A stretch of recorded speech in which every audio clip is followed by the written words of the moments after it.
When I had attained the age of 17, my parents resolved that I should become a student at the University of Ingolstadt. I had hitherto attended the schools of Geneva, but my father thought it necessary for the completion of my education that I should be made acquainted with other customs than those of my native country. My departure was therefore fixed at an early date, but before the day resolved upon could arrive, the first misfortune of my life occurred, an omen, as it were, of my future misery. Elizabeth had caught the scarlet fever. Her illness was severe, and she was in the greatest danger. During her illness many arguments had been urged to persuade my mother to refrain from attending upon her. She had at first yielded to our entreaties, but when she heard that the life of her favorite was menaced, she could no longer control her anxiety. She attended her sickbed. Her watchful attentions triumphed over the malignity of the distemper. Elizabeth was saved, but the consequences of this imprudence were fatal to her preserver. On the third day my mother sickened. Her fever was accompanied by the most alarming symptoms, and the looks of her medical attendants prognosticated the worst event. On her deathbed the fortitude and benignity of this best of women did not desert her. She joined the hands of Elizabeth and myself. "My children," she said, "my firmest hopes of future happiness were placed on the prospect of your union. This expectation will now be the consolation of your father. Elizabeth, my love, you must supply my place to my younger children. Alas! I regret that I am taken from you, and, happy and beloved as I have been, is it not hard to quit you all? But these are not thoughts befitting me. I will endeavor to resign myself cheerfully to death and will indulge a hope of meeting you in another world." She died calmly, and her countenance expressed affection even in death. I need not describe the feelings of those whose dearest ties are rent by that most irreparable evil, the void that presents itself to the soul, and the despair that is exhibited on the countenance. It is so long before the mind can persuade itself that she whom we saw every day and whose very existence appeared a part of our own can have departed forever, that the brightness of a beloved eye can have been extinguished and the sound of a voice so familiar and dear to the ear can be hushed, never more to be heard. These are the reflections of the first days, but when the lapse of time proves the reality of the evil, then the actual bitterness of grief commences. Yet from whom has not that rude hand rent away some dear connection? And why should I describe a sorrow which all have felt, and must feel? The time at length arrives when grief is rather an indulgence than a necessity, and the smile that plays upon the lips, although it may be deemed a sacrilege, is not banished. My mother was dead, but we had still duties which we ought to perform.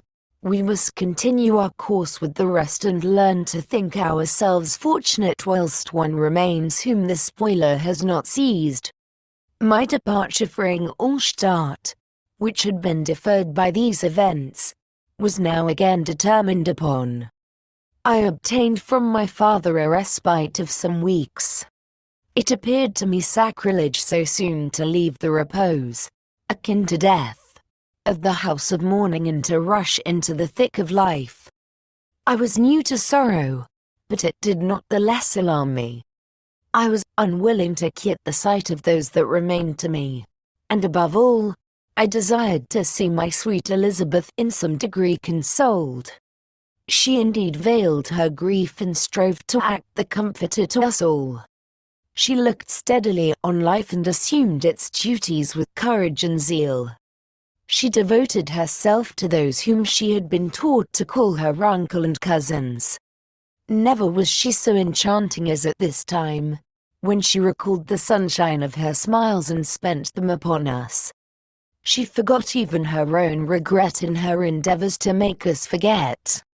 The day of my departure at length arrived.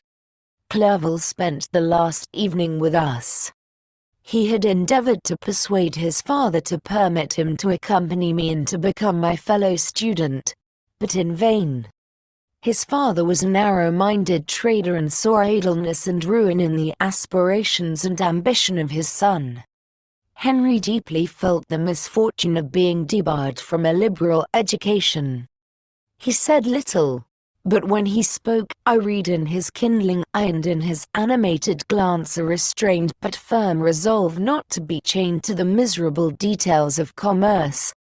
We sat late. We could not tear ourselves away from each other nor persuade ourselves to say the word farewell. It was said, and we retired under the pretense of seeking repose, each fancying that the other was deceived.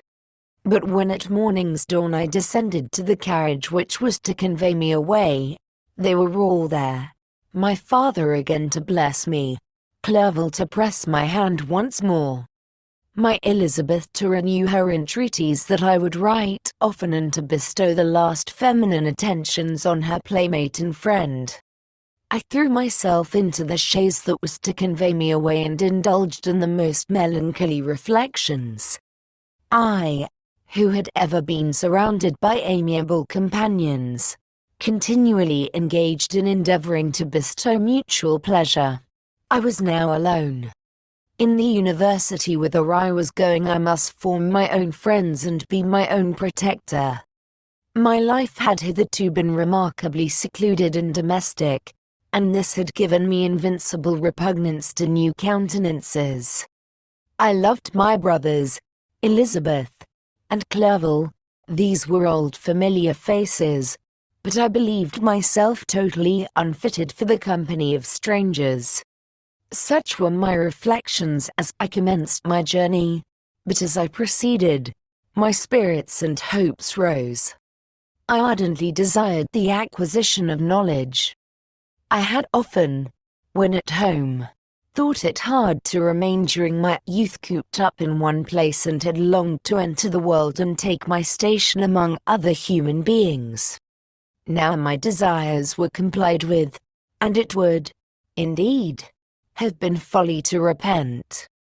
I had sufficient leisure for these and many other reflections during my journey to Ingolstadt, which was long and fatiguing. At length the high white steeple of the town met my eyes. I alighted and was conducted to my solitary apartment to spend the evening as I pleased. The next morning I delivered my letters of introduction and paid a visit to some of the principal professors. Chance, or rather the evil influence, the angel of destruction, which asserted omnipotent sway over me from the moment I turned my reluctant steps from my father's door, led me first to M. Krempe, professor of natural philosophy. He was an uncouth man, but deeply imbued in the secrets of his science. He asked me several questions concerning my progress in the different branches of science appertaining to natural philosophy. I replied carelessly, and partly in contempt, mentioned the names of my alchemists as the principal authors I had studied. The professor stared. "Have you," he said, "really spent your time in studying such nonsense?" I replied in the affirmative. "Every minute," continued M. Krempe with warmth, "every instant that you have wasted on those books is utterly and entirely lost. You have burdened your memory with exploded systems and useless names. Good God! In what desert land have you lived, where no one was kind enough to inform you that these fancies which you have so greedily imbibed are 1,000 years old and as musty as they are ancient? I little expected, in this enlightened and scientific age, to find a disciple of Albertus Magnus and Paracelsus. My dear sir, you must begin your studies entirely anew." So saying, he stepped aside and wrote down a list of several books treating of natural philosophy which he desired me to procure. and dismissed me after mentioning that in the beginning of the following week he intended to commence a course of lectures upon natural philosophy in its general relations, and that M. Waldman, a fellow professor, would lecture upon chemistry the alternate days that he omitted. I returned home not disappointed, for I have said that I had long considered those authors useless whom the professor reprobated, but I returned not at all the more inclined to recur to these studies in any shape. M. Crump was a little squat man with a gruff voice and a repulsive countenance. The teacher, therefore, did not prepossess me in favor of his pursuits.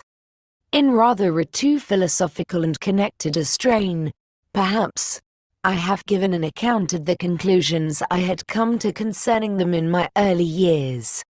As a child I had not been content with the results promised by the modern professors of natural science.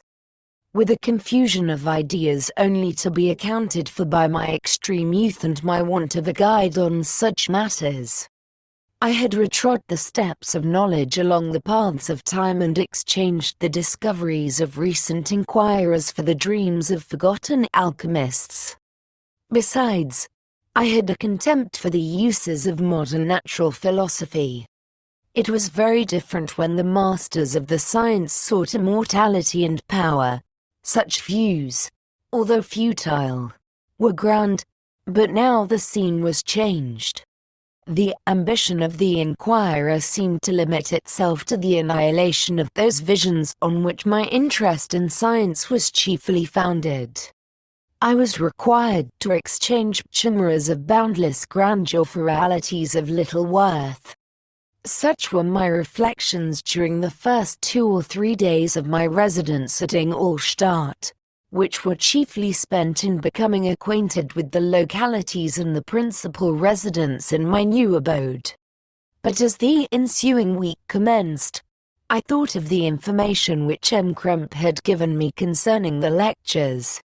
And although I could not consent to go and hear that little conceited fellow deliver sentences out of a pulpit, I recollected what he had said of M. Waldman, whom I had never seen, as he had hitherto been out of town.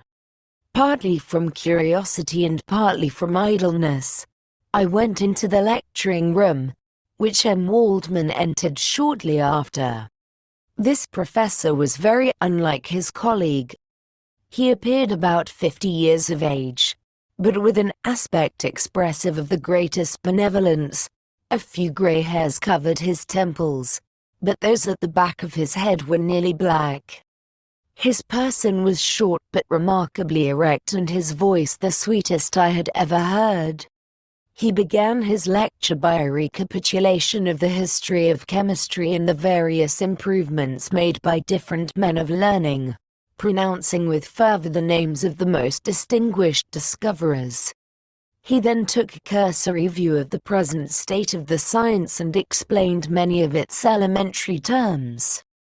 After having made a few preparatory experiments, he concluded with a panegyric upon modern chemistry, the terms of which I shall never forget.